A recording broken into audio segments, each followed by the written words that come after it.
This professional learning session will look at problem solving for year level 4.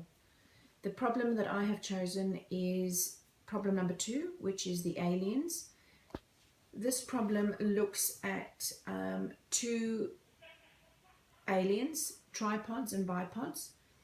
The information that's been given is that there are at least 2 of each of them, tripods having 3 legs and bipods having 2 legs. The information also provided is that there are 23 legs altogether, and the expectation or the recommendation is to provide 2 different ways in showing how many tripods and bipods there were. Looking at Polyer's problem-solving techniques, which links in closely to the 5E strategies, the first principle would be to understand the problem, which is to engage the problem. This could be done by the teacher engaging the students in questioning, looking at the problem and analyzing the problem, discovering whether the children understand all the words in the problem, whether the students are able to picture the problem in the form of a diagram. The second principle would be to devise a plan. This would be the explore section.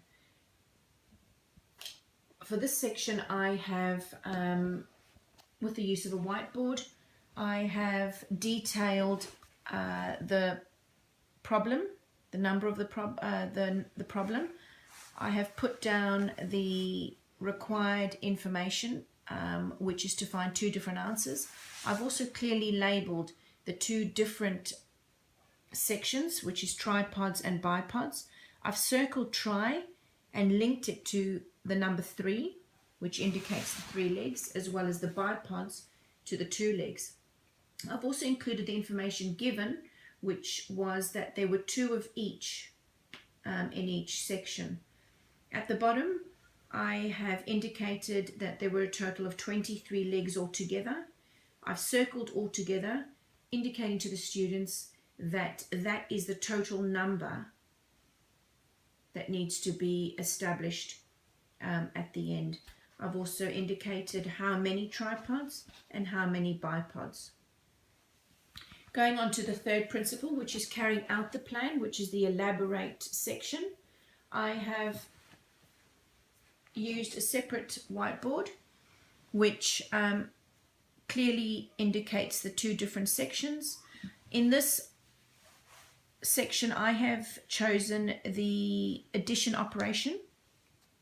I have used expanded addition notation, which gives a clear indication of how I've gotten to the certain answers at the bottom. I've then done an expanded notation at the bottom, which shows I've added the 2 numbers together to give me my total.